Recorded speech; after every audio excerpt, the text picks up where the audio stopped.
Alô? Tem alguém aí, será?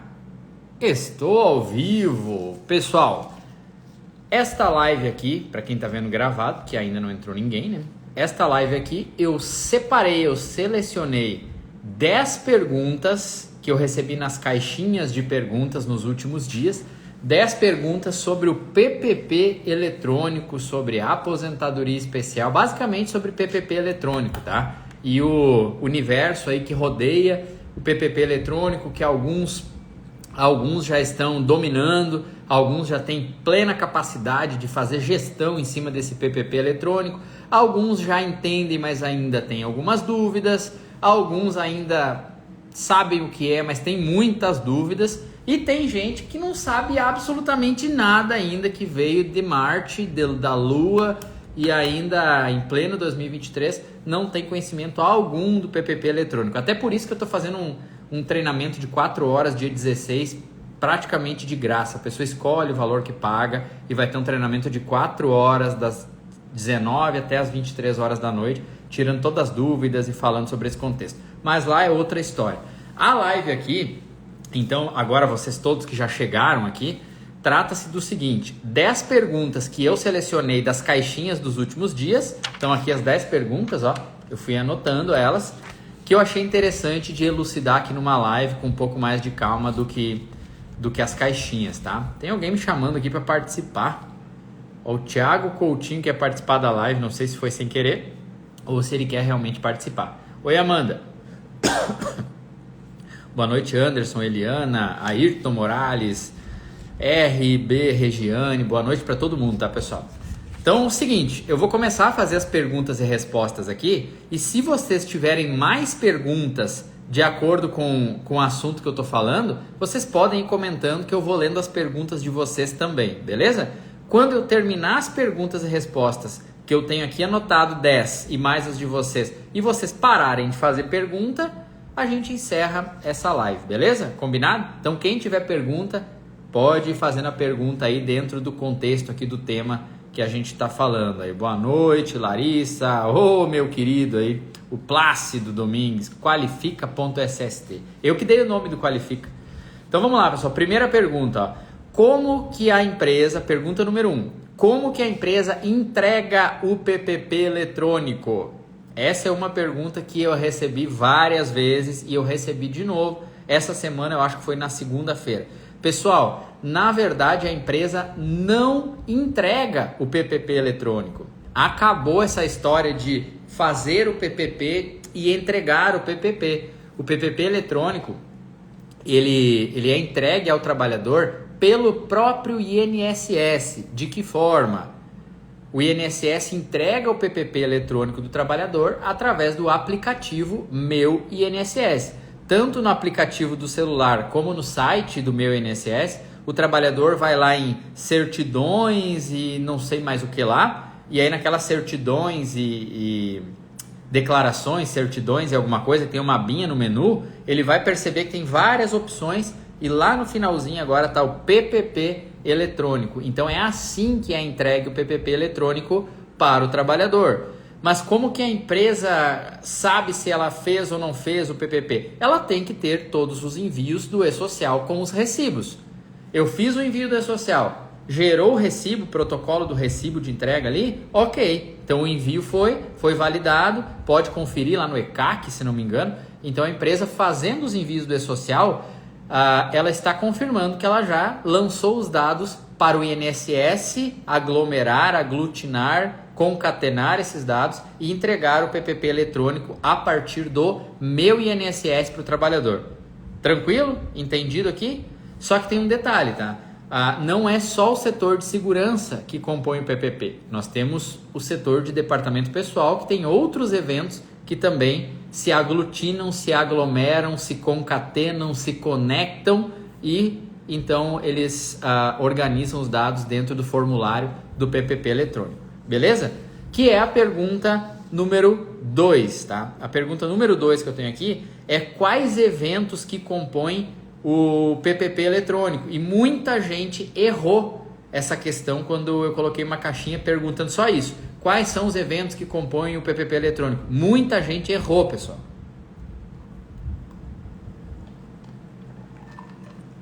Uma coca gelada. Mas é 0, ó, porque eu tô de regime. Então vamos lá. Quais são os eventos que compõem o PPP eletrônico, os eventos do e-social, pessoal? Muita gente respondeu. Os eventos de SST, o S2210, o S2220, o S2240, ou somente o S2210, o S2240. Pessoal, está errada essa resposta.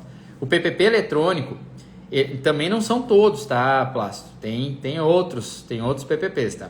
Então, o PPP eletrônico, tem outros eventos, aliás. O PPP eletrônico, ele é composto por dados que normalmente são lançados pelo setor de SST ou pela consultoria que a empresa contrata de SST para fazer esses envios, que são os eventos de SST, mas apenas 2. E tem outros eventos que são do departamento pessoal, que são da contabilidade, que também vão compor o PPP, beleza? Se vocês analisarem o layout lá, o XML, que compõe o S2240, que muita gente respondeu, PPP eletrônico é o S2240. Não é, pessoal. O S2240 é uma parte do PPP, onde diz qual é a proficiografia, que é a descrição das atividades, e quais são os agentes nocivos. E aí tem lá EPC, se aplica ou não aplica, se é eficaz ou não é eficaz, o EPI, se aplica ou não aplica, se é eficaz ou não é eficaz. Aí tem as respostas de sim ou não lá. Se foi tentado substituição, eliminação, neutralização com EPC, se tem higienização, troca e blá blá blá.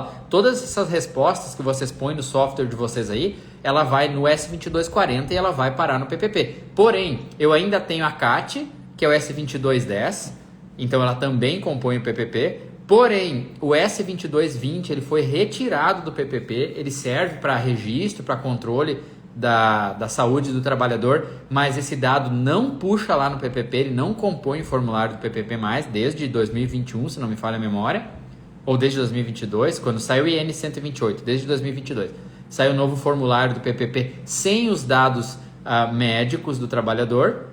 E também nós temos o CNPJ, que está no evento S1000, que é o cadastro do empregador do estabelecimento, o KNAI, que está no evento S1005, nós temos o código GFIP, olhem bem, o LTCAT é que conclui a atividade especial. E a conclusão da atividade especial é a que vai subsidiar se o trabalhador tem direito ou não tem aposentadoria especial e se a empresa tem que recolher ou não sobre a sua remuneração um tributo ou não. Esse tributo pode ser 0, que é o código 1 da tabela 2, pode ser 12%, que é o código 2, aposentadoria com 15 anos de exposição, pode ser 9%, que é o código 3, que é aposentadoria com 20 anos de exposição, e o mais comum de todos quando é especial, que é o código 4, que vai ser o GFIP 4, que é o recolhimento de 6% sobre a remuneração do trabalhador. É o LTCAT que gera essa informação, mas não é o evento S2240 que envia essa informação para o e-social. Por quê? Porque esse código GFIP da tabela 2 do e-social, dos layouts do e-social, ele é um evento sobre remuneração, é um tributo sobre a remuneração. Então, o evento que envia esse código GFIP, e é daquele evento que o meu INSS coleta informação e joga lá no PPP eletrônico, é do evento S1200, que é um evento da contabilidade, que é um evento do departamento pessoal, que é remuneração. Então, vejam bem, o código GFIP do PPP não vem de um evento de SST. E nós ainda temos o cadastro do próprio trabalhador, que é o cadastro do evento S2200. Então vamos lá, repetindo os eventos, tá, que compõem o PPP: S1000, S1005, S1200, S2200, S2210, que é a CAT, e finalmente o S2240, que é a proficiografia e os agentes nocivos. Beleza, pessoal? Alguma pergunta até aqui? Vocês estão tão quietinhos aí? Tem 30 pessoas na live, mas ninguém está falando nada. Ou estão entendendo tudo e não tem mesmo que perguntar, ou não estão entendendo bulhufas. E aí, se vocês não perguntarem, eu não vou poder ter a chance, a oportunidade aqui de explicar as dúvidas de vocês, tá? Deixa eu ver se tem alguma pergunta. Não tem nada. Nada. Beleza. Então eu vou seguindo as minhas perguntas e respostas por enquanto aí, tá? Boa noite a todos que estão chegando aí, ó. Pergunta número 3, pessoal. Como é que é? Deixa eu entender a minha própria letra aqui, tá? A Rose tá dizendo que tá bem didático. Bulhufas, a Ali Fran. Aliás, nós temos live, né, Ali? Então, depois tu me manda o card pra gente divulgar essa live, tá? A contabilidade pega esse código de onde? Boa pergunta da Ju. Boa pergunta, Ju. Imagina que você é o contador da empresa ou você é o engenheiro de segurança da empresa ou técnico de segurança, enfim. O código da tabela 2, que é o código GFIP, que subsidia o recolhimento ou não do financiamento da aposentadoria especial, ele vem da conclusão do LTCAT. E a pergunta é, como que o setor do departamento pessoal vai saber o código correto se não tiver acesso aos resultados do LTCAT, que é um laudo que a segurança do trabalho faz? Agora eu vou fazer outra pergunta que pode ser até dolorida para vocês, tá? Você que é engenheiro de segurança, você que é contador ou profissional do DP, essa pergunta vai doer um pouco, tá? Qual foi a última vez que vocês fizeram uma reunião entre vocês, contabilidade, DP e SESMIT, para discutir os resultados do LTCAT e fazer ali os alinhamentos dos recolhimentos tributários em função das atividades especiais da empresa? Qual foi a última reunião que vocês fizeram sobre isso? Se eventualmente a resposta for nunca, saibam que vocês dois estão errados. Tanto o contador como o engenheiro de segurança, como o profissional de SESMIT e de DP. Porque um não fez questão de mandar informação importantíssima para o outro e o outro não fez questão de pedir a informação importantíssima para o um. Então vocês dois estão errados. Na hora que estourar uma divergência de informação lá no software, no T-Rex, no Arpia, no UOL lá da Receita Federal, que são os servidores, os softwares, supercomputadores da Receita, onde vê que tem uma atividade que é por si só especial, como por exemplo operação de perfuratriz, que a própria atividade é especial, e tiver um código GFIP 1, o computador vai achar essa incongruência, essa divergência. E a Receita Federal vai notificar a empresa, mandando recolher todo o retroativo, isso pode ser de até 5 anos, com uma multa de 75% mais juros. E aí vocês dois vão ser chamados na sala do dono da empresa para se explicar. Aí um vai dizer, eu fiz o meu laudo, e o outro vai dizer, eu enviei as informações. Só que um não enviou as informações do laudo para o outro e o outro não pediu as informações do laudo para um. Então os dois fizeram o trabalho pela metade. Engenheiro, somente fazer o LTCAT, mas não conversar com a contabilidade sobre os resultados, o seu trabalho está incompleto. Se você trabalha dentro de uma empresa. Ou se você é prestador de serviço também, você tem que falar com a contabilidade do seu cliente. Contador, se você envia o evento inventando, qual é o código que eu vou botar? Vou botar código 1. Se você faz isso sem consultar a engenharia de segurança para saber as conclusões do LTCAT, o seu trabalho está incompleto. A empresa é uma só. Aos olhos do dono, ele tem uma empresa. E os setores que precisarem se conversar, tem que se conversar. Imagina se a produção não conversar com o estoque. Imagina se o estoque de produto acabado não conversar com o faturamento. Eles não vão saber que tem que separar a nota fiscal. Imagina se a logística não conversar com a expedição. Eles não vão carregar carga nenhuma. Não é assim que funciona? Um setor não passa a demanda para o outro? O setor de o corte e dobra passa a peça para montagem, que passa a peça para o pessoal da solda, que passa a peça para o pessoal da pintura, que passa para o setor de acabamento e aí passa para a expedição. Um setor não tem que conversar e gerar demanda para o outro? Não é uma cadeia que forma o processo da empresa? Por que as demandas administrativas também não são assim? Então percebam que o setor de segurança precisa repassar essa bola, repassar essa informação para a contabilidade. Para a contabilidade matar no peito e fazer os registros corretos, fazer os recolhimentos tributários corretos e enviar os envios para o E-Social corretamente. A empresa que você trabalha ou que você atende está fazendo isso? Se não está fazendo isso, notícia ruim para você. Vou até tomar um golinho de Coca-Cola. Pessoal, tô falando muita abobrinha, muita bobagem, muita asneira aqui. Tá interessante a live? Tá sendo bacana a forma que eu tô explicando aqui? Vocês estão refletindo sobre isso? Ou tá uma bosta? Me contem aí. Tenso. Aqui tem muitos postos de combustível que não pagam o FAI, né? Financiamento da Aposentadoria Especial. Estou tão preocupada com essa bomba quando estourar. E vai estourar, tá, Ali?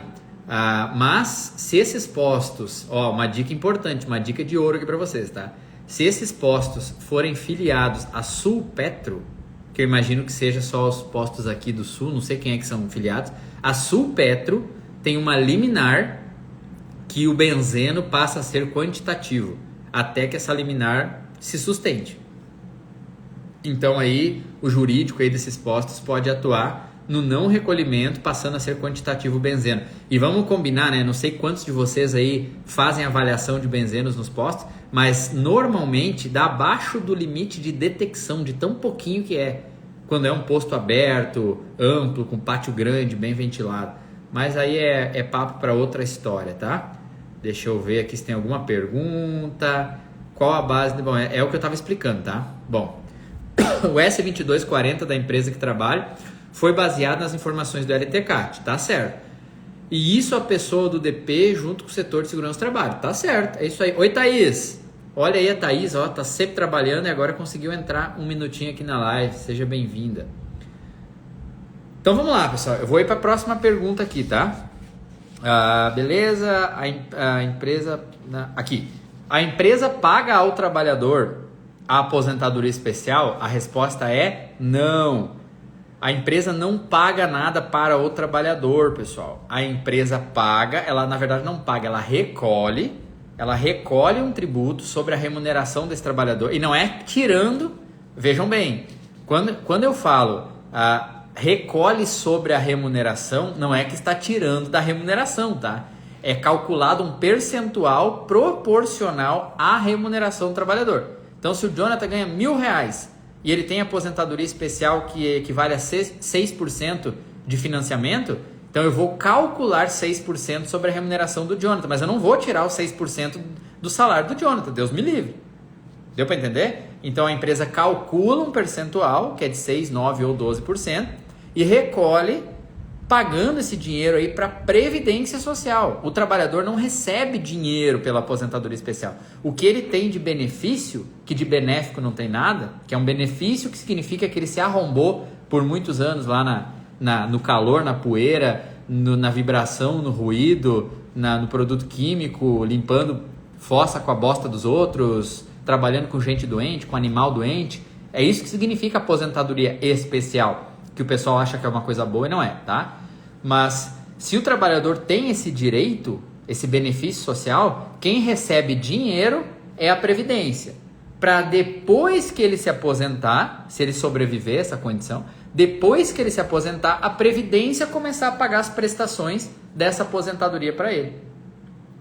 Entenderam? É assim que é feito o recolhimento. Então a resposta para a pergunta aqui, se a empresa paga ao trabalhador a aposentadoria especial, a resposta é não paga ao trabalhador. Ela paga para a Previdência, que um dia vai pagar a aposentadoria para esse trabalhador se ele sobreviver, tá?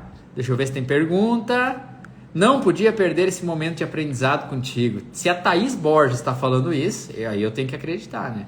Tiago Costa, conheço empresa já emitindo PPP físico do dia 31/12 para trás, declarando ruído 91 dB com GFIP1. Ô Tiago, essa questão do ruído aí é uma discussão de longa data, tá? Os tribunais, eles vinham discutindo a eficácia do EPI, foi subindo de instância até chegar no STF lá em 2015. Quando chegou no STF em 2015, o meu amigo, meu professor, meu ídolo aí, Paulo Rogério, ele foi amicus curiae do STF, que é quando o STF convida alguém que é técnico da área para explanar sobre o tema, para eles poderem então tecer as suas teses e tomar suas decisões, e ele conseguiu comprovar para os ministros que o EPI não serve para ruído, cadê via óssea, blá blá blá, tá? Então o STF emitiu a área 664335. dizendo que para o ruído especificamente, o EPI não era eficaz de elidir, de neutralizar a aposentadoria especial. Então, para ruído, se passou de 85, mesmo com proteção individual, é especial, tá? E esse tema dividir opiniões, tá? E divide até hoje. Porém, desde março ou abril do ano passado, com a publicação da IN 128 de 2022, no seu parágrafo único do artigo 290, ela especifica que o ruído no âmbito do PPP não afasta a atividade especial. Então, não afastando a atividade especial, concede o benefício social da aposentadoria especial. E a Constituição nos diz que nenhum benefício social ele pode ser concedido sem fonte de custeio. E a fonte de custeio desse benefício social é o recolhimento desse tributo. Então, assim, não tem mais para onde correr, tá? Por mais que, mesmo a IN 128 também divide opiniões. Como tudo, né, pessoal? Futebol, política, religião e tudo na vida divide opiniões, tá? Então, não é diferente na legislação, que é subjetiva em certo ponto.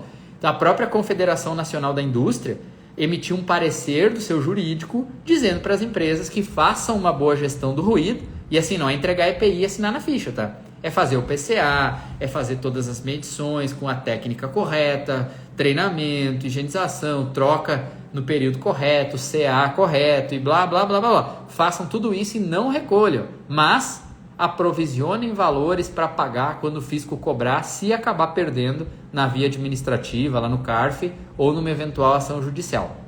Beleza? Fui muito técnico agora? Fui muito profundo aí no debate? Deu para entender? Espero que sim, tá? Mas vamos lá. Não tem perguntas. Vou para a minha próxima pergunta aqui. Pergunta número 4, tá? O PPP vem do PGR? Não. O PPP vem do LTCAT. É a mesma coisa? Não. O PGR é trabalhista. Ele tem o fim de identificar os riscos ambientais, físicos, químicos, biológicos, ergonômicos e de acidente mecânicos. Beleza?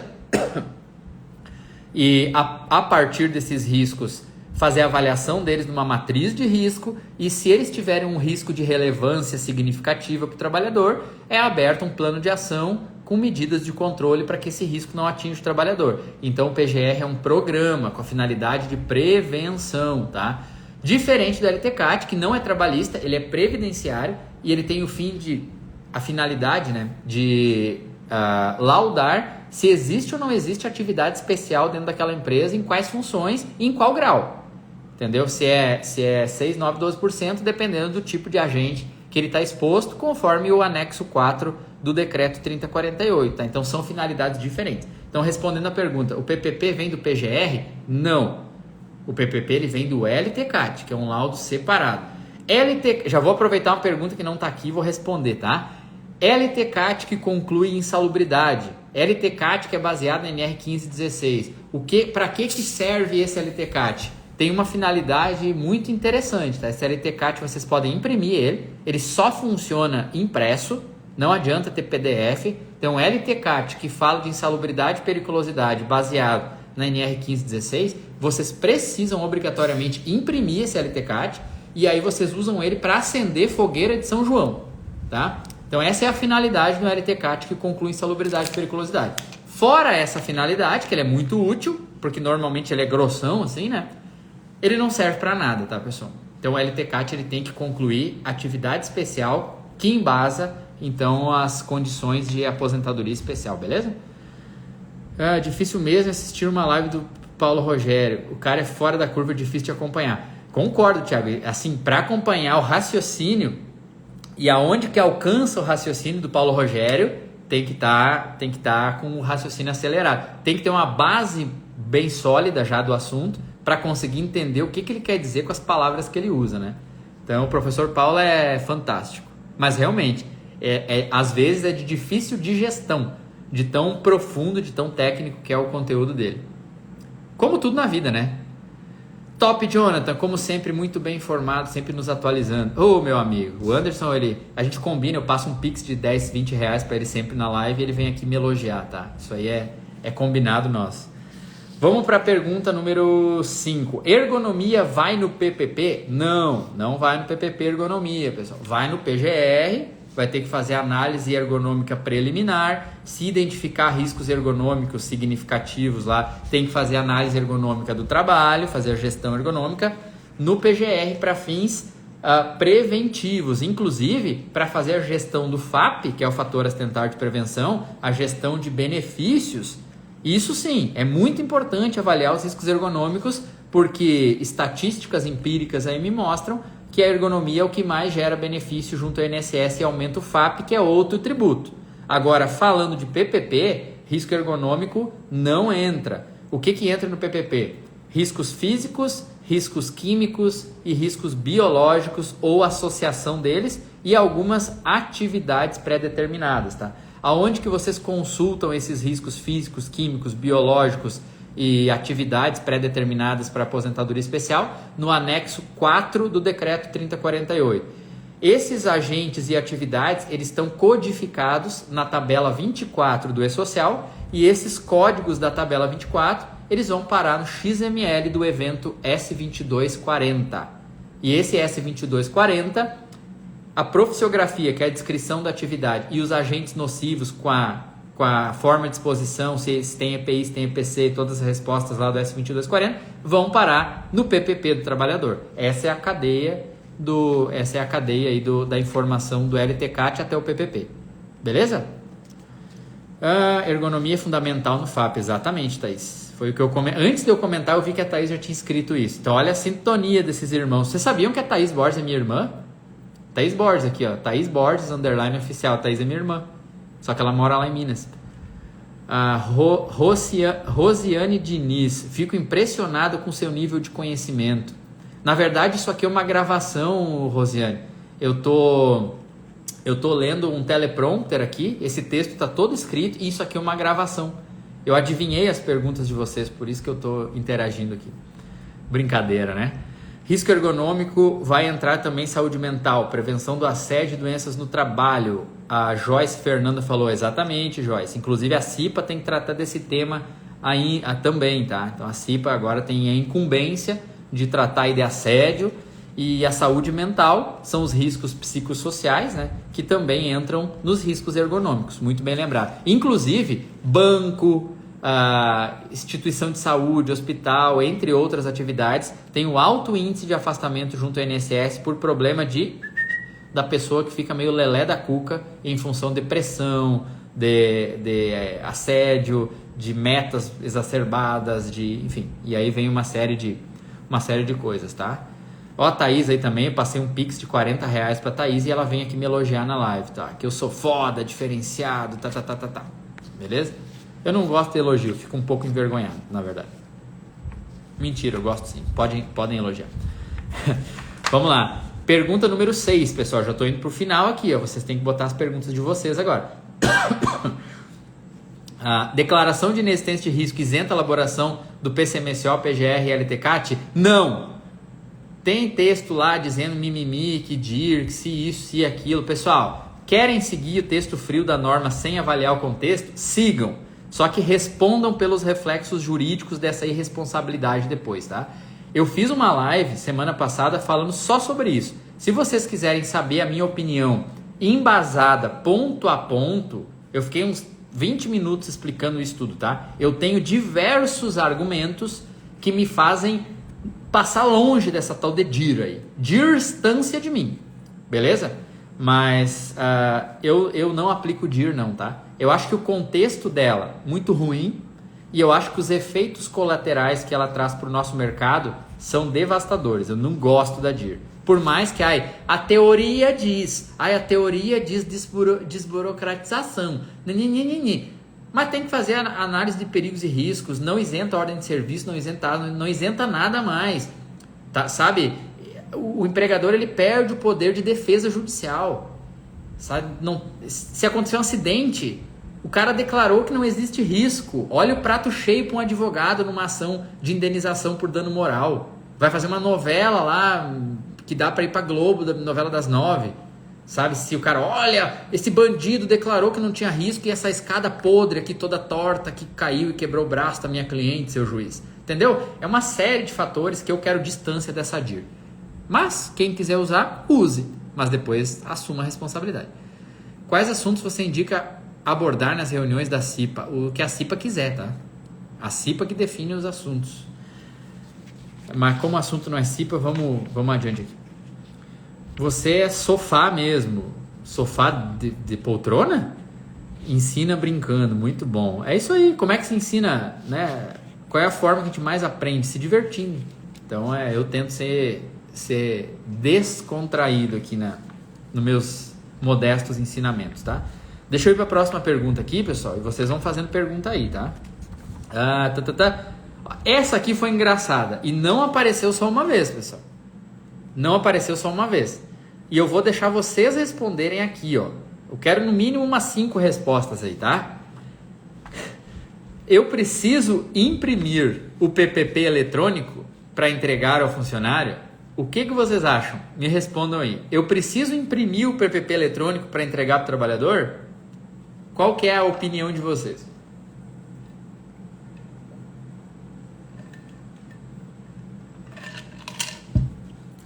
Não? A Mari Gonçalves. Óbvio, será que é óbvio? Miranda. Não. A Elis. Não. Óbvio que não, né, pessoal? Eu botei aqui. É que a pergunta é tão ruim que é boa. Entendeu? É tão ruim que é boa. Se o negócio é eletrônico, se tá lá no aplicativo do meu INSS para o cara consultar com a senha do .gov dele, eu vou imprimir para quê? Mas é bom, né? É bom ter uma assinatura para ter um protocolo que a empresa fez. Meu amigo, se tu conseguiu imprimir um formulário com as informações, sei lá se teu software gera isso para ti, é porque tá lá no E-Social. Se tá lá no E-Social, o cara tem na mão dele.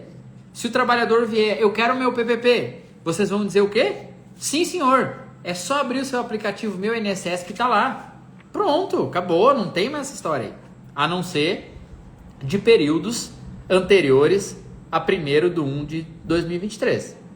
De 31/12 de 2022 para trás, aí sim, aí vocês têm que elaborar o PPP. Elaborar não, né? Preencher o PPP, imprimir, o responsável legal da empresa tem que assinar com data final 31/12 de 2022 e entregar para o seu trabalhador. A partir de 1º de janeiro de 2023, não se fala mais em PPP papel, beleza? É isso, tem que imprimir, é isso aí, é o que eu acabei de explicar, o Thiago também ratificou escrevendo, beleza? O trabalhador pode exigir a cópia do PPP, é o que eu acabei de explicar, não tem cópia, é o original que está lá no meu INSS. A partir de 1º de janeiro de 2023 não se fala em entregar PPP, não tem cópia, não tem nada, entendeu? O que pode acontecer é ter trabalhadores, e obviamente que ainda tem muito, que estão com o contrato ativo desde antes do dia 1º desse mês. Aí sim, até 31/12 você imprime o PPP de papel e entrega para o trabalhador, assinado pelo responsável legal. Pronto? Tchau e benção. Pergunta número 8, pessoal. Pergunta número 8. Tô acabando as minhas aqui, mais 3, tá? Quanto custa se não tiver E-Social? A pergunta foi um pouquinho meio desajeitada, mas eu acho que eu entendi, tá? Quanto é que custa para uma empresa se a empresa disser assim, eu não vou fazer porcaria nenhuma de E-Social? Só, sem falar de multa por aso atrasado que não tem informação, sem falar de multa por ausência de envio, sem falar de nada, tá? Tô falando só do LTCAT e do PPP. Se não tem envios, não tem comprovação que tu fez o teu LTCAT. O LTCAT, por não existir, ele custa R$31.100. Não, R$31.000. R$31.000. E alguns centavos ali, tá? E cada PPP não emitido, não elaborado, ou seja, se a empresa não enviar o 2210, 2240 e mais os 1000, 1005, 1200 e 2200 lá do DP, custa para a empresa R$3.100 por PPP. Se vocês pegar uma empresa de 10 funcionários que não enviou nada do E-Social, 31 mil, porque é 3.100 vezes 10, né? 31 mil de PPP, mais 31 mil por não ter elaborado a LTCAT. Então, se você tem um cliente ou você tem uma empresa que tem 10 funcionários e disse, eu não vou fazer laudo nenhum e não vou enviar porcaria nenhuma, você diz, a sua conta vai chegar e ela é de R$62 mil aproximadamente. Beleza? Se essa empresa tem 100 funcionários, multiplica por 10. Então vai dar 310 mil. 310 mil reais só por ausência de PPP. E por aí vai, tá? E aí tem outros desdobramentos. Deixa eu ver se tem uma pergunta aqui. Se é um colaborador que está do ano de 2019 até janeiro de 2023, preciso fazer os 2 PPPs? Na verdade, você não vai fazer 2 PPPs. Você vai emitir o PPP de papel e você vai fazer os envios do E-Social. Se você fez as duas coisas, PPP de papel até 31/12 e manteve em dia os envios do E-Social, as duas exigências estão cumpridas. Entregou o PPP de papel até 31/12 e vai estar lá no meu INSS as informações do E-Social. Beleza? Deixa eu ver aqui. Qual o prazo para enviar eventos de SST? Olha que bela pergunta. Vamos ver se vocês... Quem é que me responde essa? Imagina que eu não enviei nada de SST ainda. Qual é o prazo que eu tenho? Que prazo que eu tenho para começar a fazer os envios de SST no E-Social? Quem é que me responde isso? Vamos lá, vamos ver. Pessoal, e só um adendo aqui enquanto vocês respondem. Qual é o prazo dos envios de SST? Dia 16 do mês que vem, eu vou ter uma aula de 4 horas, das 7 da noite às 11 da noite, ó, porrada, imersão, tá? E não é de graça, mas o valor são vocês que escolhem. Pode ser R$10, pode ser R$20, pode ser R$50, pode ser R$100, quantos vocês achar que vale, tá? Eu vou falar os conceitos básicos de LTCAT, de atividade especial, de aposentadoria especial, dos eventos de SST, do que é um XML, como é que é composto o PPP eletrônico, quem fiscaliza isso, que é a Receita Federal, como que fiscaliza, vou dar todas as bases legais, enfim, vou desdobrar tudo isso, vou explicar a estrutura do FAP, que também compõe então o seguro acidentário da empresa, e vou abrir para perguntas, tá? Esse vai ser o nosso cronograma do dia 16. Qual é o custo? Você decide. Fiz assim, só para filtrar aqueles pedichão que só querem tudo de graça, entendeu? Não é de graça, mas qual é o valor? Quanto tu quiser. Eu vou te mandar um Pix de R$10. Beleza, não tem problema, tá dentro. Ainda tem 40 vagas, tá? Já tem 60 pessoas inscritas, vai ser pelo Zoom, e o Zoom só comporta 100 pessoas na sala. Então, quem quiser, depois manda um direct aí, ou é só entrar no grupo de WhatsApp que tem no Store, beleza? Deixa eu ver aqui se alguém respondeu do prazo.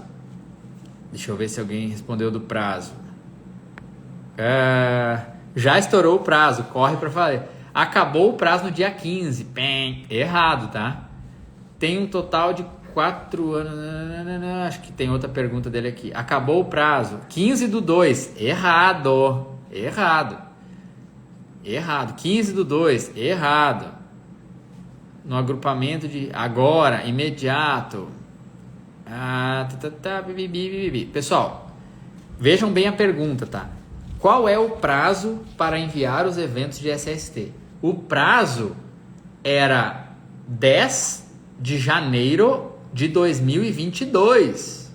Quem não enviou nada ainda já está mais de um ano atrasado. Vocês têm papel e caneta aí?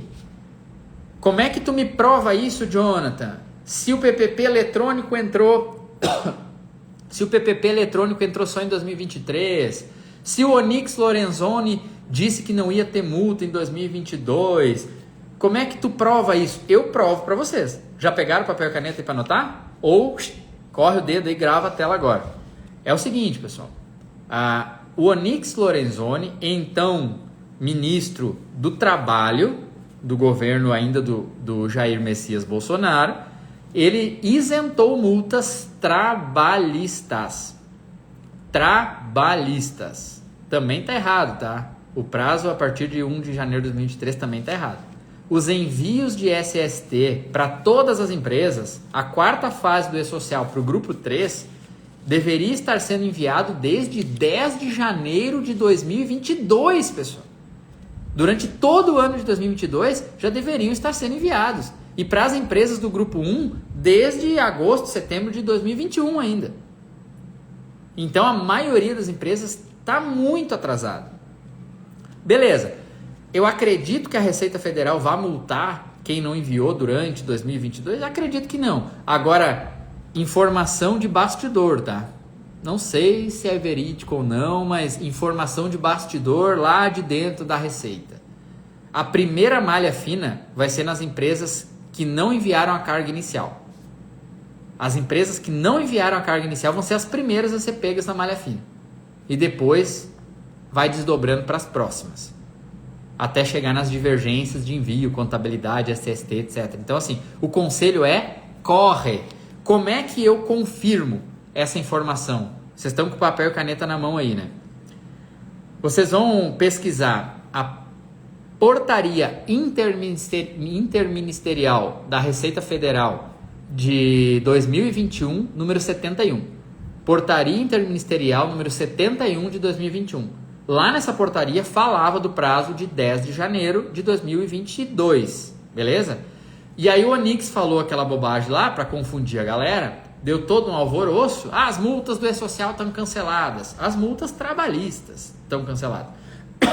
E aí lá na data de abril de 2022, até anotei aqui para saber o mês, em abril de 2022, a Receita Federal novamente emitiu uma portaria interministerial, onde o secretário da Receita Federal assinou a portaria junto com o Onix, dessa vez. Aí sim, estava falando o Ministério do Trabalho e estava falando a Receita Federal. E o que aconteceu nessa portaria lá em abril de 2022, pessoal? Ela confirmou a tabelinha. Vocês vão ver uma tabelinha lá com a fase, as fases, primeira, segunda, terceira e quarta fase. A quarta fase era o grupo SST. Primeiro, segundo e terceiro grupo. Terceiro grupo é todas as empresas, tá? Qual é a data? Terceiro grupo, quarta fase, 10/1 de 2022. Não foi alterado o prazo para empresas privadas. Só foi alterado o prazo para órgãos públicos. Órgãos públicos começou agora a obrigação de envio, em janeiro de 2023. Foi isso que a portaria interministerial número 3 de 2022 da Receita Federal, portaria interministerial número 3 de 2022, ela confirmou o calendário para as empresas privadas e prorrogou somente de órgãos públicos. E o pessoal achou que não precisava enviar SST em 2022. A Receita Federal pode voltar atrás e catar informações num ato fiscalizatório para multar a empresa? Pode. Ela vai fazer isso? Não sei. Eu quero acreditar que não, tá? Mas a obrigação do envio já era. Quem não enviou ainda os dados de janeiro? O que é o prazo 15/2, pessoal? 15/2 é o prazo para enviar os dados referentes a janeiro de 2023. 15/2 é o prazo das informações de janeiro. Mas a empresa que não tem nada lançado antes já está atrasada. Se o trabalhador hoje vai lá no meu INSS, consulta o seu PPP e não tem informação nenhuma lançada, a empresa pode dizer: ah não, trabalhador, é que eu só vou lançar em 15/2. Na verdade, não. Na verdade, já deveria ter de dezembro, de novembro, de outubro, de setembro. A carga inicial, independente de qual mês foi, não precisa mandar todo mês, né? O S2240, só quando tem alguma alteração. Mas a carga inicial já deveria estar lá. O PPP eletrônico dele já deveria estar no meu INSS. Deu para entender? Ficou tranquilo?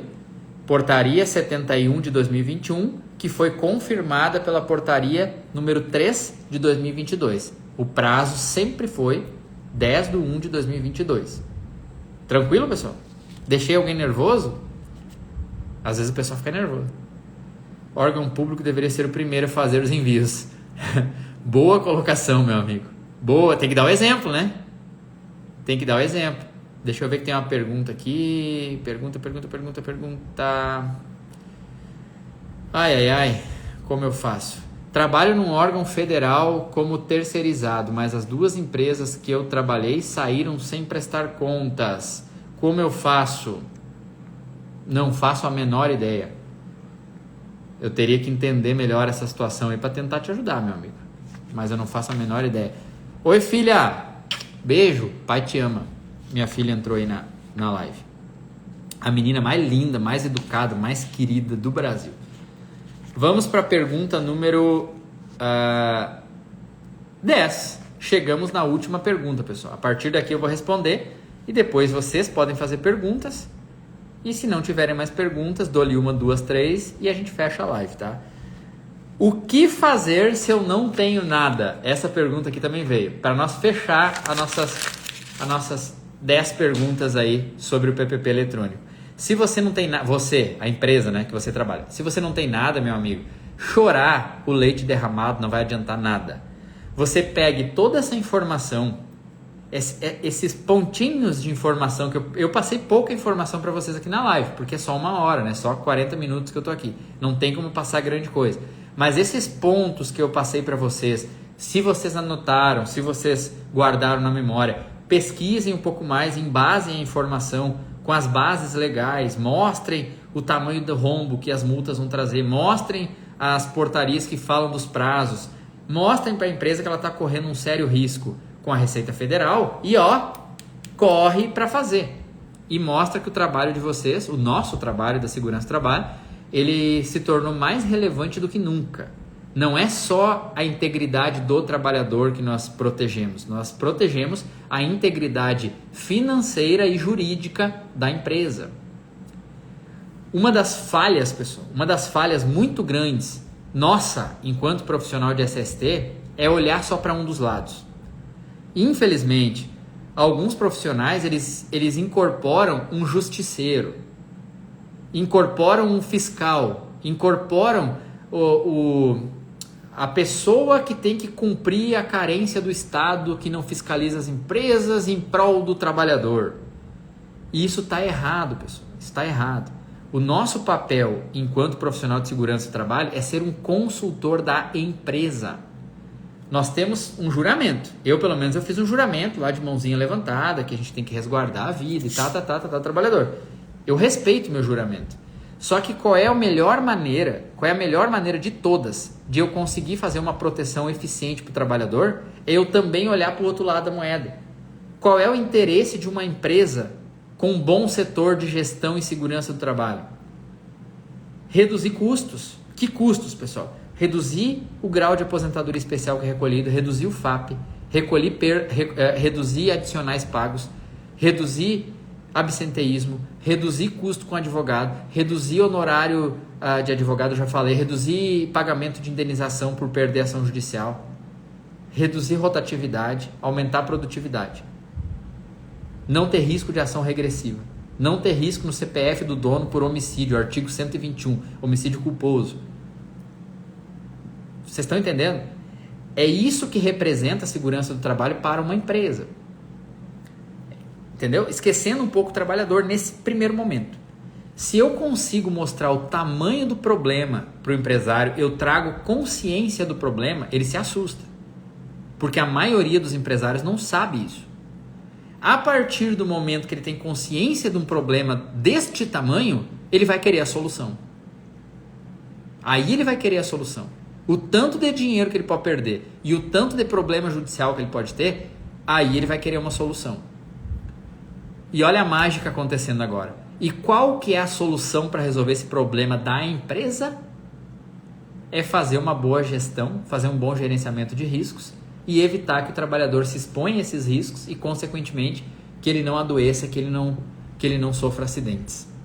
E falando de risco jurídico, falando de risco financeiro para a empresa, mostrando que a gestão vai trazer benefícios para a empresa, olha que engraçado, que doido. É a melhor maneira de conseguir recursos para proteger o trabalhador.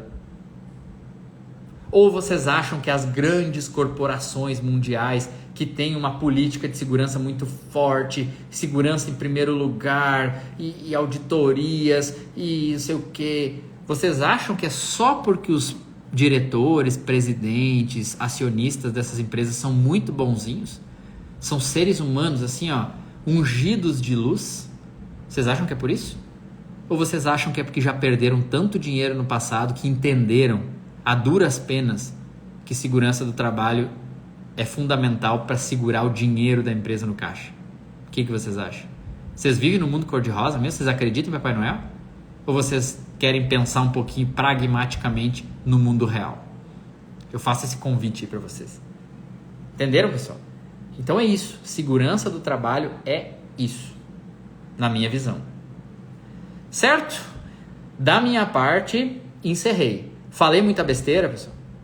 Viajei muito na maionese aqui. Vocês podem me xingar, não tem problema não, tá? Agora eu abro para perguntas. Se alguém quiser fazer uma pergunta, se alguém quiser entrar ao vivo aqui, clica ali na câmerazinha e entra, não tem problema nenhum, tá? Deixa eu ver se tem pergunta aqui. Acordo coletivo para serviços gerais define recolhimento de insalubridade por exposição a risco biológico, onde você não tem características públicas no banheiro. Se tem no acordo coletivo, Denilson, tem que recolher, tem que pagar, aliás. Nesse caso não é recolher, nesse caso é pagar. Não tem jeito, tá? O acordado se sobrepõe ao legislado, tá? Então, se tá no acordo coletivo, tem que fazer o pagamento, não tem jeito não. Tem que incorporar na remuneração do cara e entrou nesse ramo aí porque quis, né? Então, tem esses poréns aí, dependendo do ramo de atividade.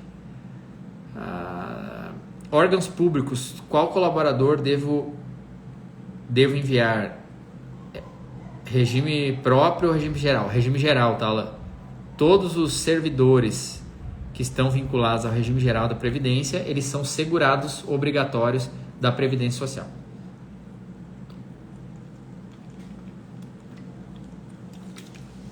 Vim direto do Muay Thai, ainda tô meio suando. Deixa eu ver aqui. Direto não, né? Tomei banho antes. São 4... Deixa eu ver a Larissa aqui, ó. Pergunta tem que ter o pontinho de interrogação no final, tá? Senão eu não sei. Você acha interessante esse software para envio do e-social, uma vez que a equipe da empresa não está preparada para o e-social? Larissa, eu não sei se eu entendi bem a tua pergunta, tá? Mas necessariamente a empresa precisa contratar um software, tá?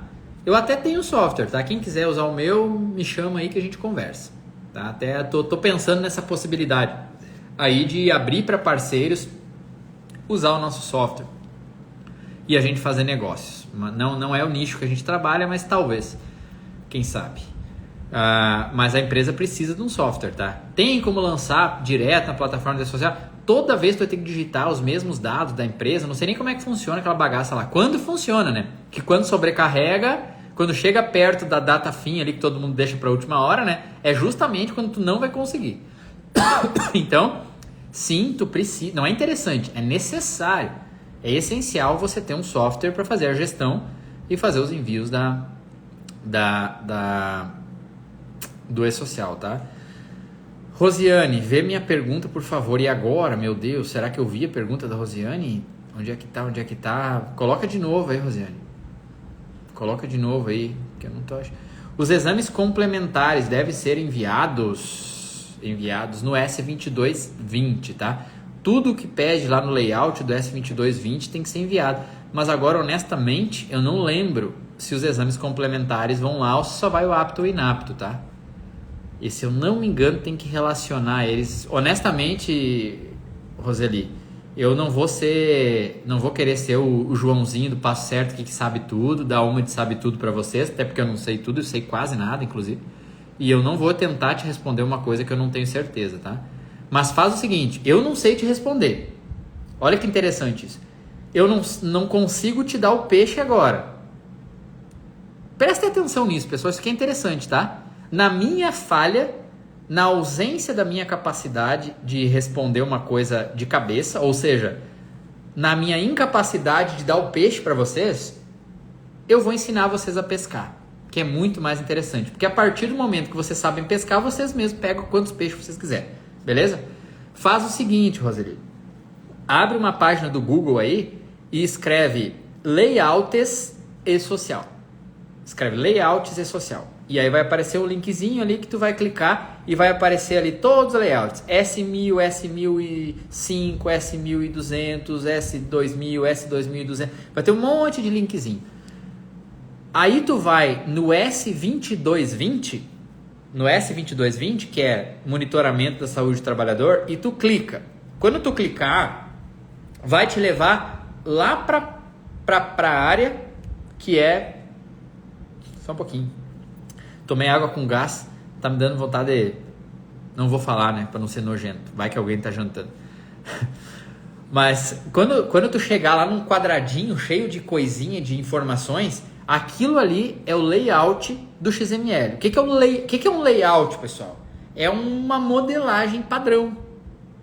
É uma modelagem padrão para montar alguma coisa. Entendeu? Então ali vai ter todas as informações que devem compor o XML do evento S2220. E aí você vai correndo o olho nas informações. Se você correr o olho em todas as informações, matrícula do trabalhador, CPF do trabalhador, riscos, os riscos tem que ter no ASO, né? Os riscos que ele está exposto, tudo ali, e você não achar nenhum campo de exames complementares, é porque não precisa. Se você vê ali, ó, exames complementares e depois sim o apto ou inapto, se tiver ali os exames complementares, é porque precisa. Pronto. Então eu não sei a resposta, mas eu acabei de te ensinar a achar a resposta. Beleza? Se houver mudança de função, retorno ao trabalho, devo reenviar o S2240? Sim, Kátia. Se mudou a função, mudou a proficiografia. Entendeu? Eu fazia uma atividade, eu era auxiliar. E aí eu fui promovido a analista. O analista tem outras atividades. Eu não mudei as atividades que eu faço? Sim. Se eu mudei de um cargo A para o cargo B, eu tenho que reenviar o meu S2240. Porque vai ser adicionado uma linha, na data ali que eu enviei, vai ser adicionado uma linha no meu PPP eletrônico. Quando tu acessar o teu PPP eletrônico, vai ter de 1º de janeiro até a data X as atividades que tu fazia até então, e do dia seguinte para frente as tuas novas atividades. Se eu mudei CA de EPI, tem que reenviar. Se mudou o risco, tem que reenviar. Se mudou o responsável técnico do LTCAT, tem que reenviar. Então, qualquer informação que envolva o LTCAT e a função da pessoa dentro do LTCAT, tem que ser reenviado o 2240, tá, pessoal? No meu software não tem essa opção, não enviei. Se não tem, é porque não deve precisar, tá? E se tu enviou e deu certo, é porque validou o teu XML.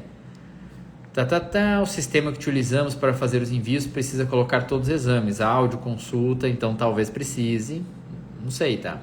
Tem que dar uma estudada nisso aí. Como faz para participar da aula no dia 16/2? A Poliana Santa. Tem um grupo de WhatsApp com as informações, tá, Poliana? Nos meus stories, agora eu vou encerrar a live. Já tá fechando 1 hora aqui, tá bom já de falar, vocês não me aguentam mais. E aí tu vai nos stories ali, e depois do quiz que eu fiz hoje, eu fiz umas enquetes hoje lá, primeiro tu clica, tenta acertar. Se tu errar, tu aprende. Então, participa das enquetes que eu coloquei lá, e no final tem um link, um convite com um link para participar do grupo de WhatsApp, tá? E lá no grupo de WhatsApp tem a informação. Vai ter o meu Pix lá, tu vai ter que me pagar, não é de graça, e o valor é tu que decide. Ah, eu quero pagar R$30. Tu vai fazer um Pix de R$30. Quero pagar R$15. Tu vai fazer um Pix de 15. Não, eu acho que vale uns R$100 esse tanto de informação. Tu vai pagar R$100. É o que o teu coração mandar, entendeu? Quanto tu acha que vale aquela informação pra ti. Não sou eu que estou colocando preço. Vocês vão decidir o preço, tá? Eu quero ganhar um rio de dinheiro com isso aí? Claro que não.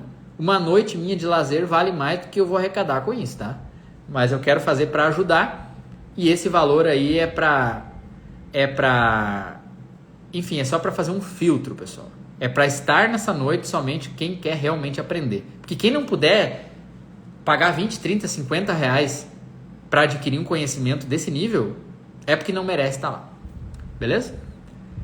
Mais alguma pergunta, pessoal? Vou responder a última pergunta se tiver aqui, senão eu vou encerrar. Ou respondo a última pergunta. Mudança de função, mesmo risco, precisa enviar? Sim, porque mudou a proficiografia. Tu mudou o CBO, mudou a descrição das atividades, tem que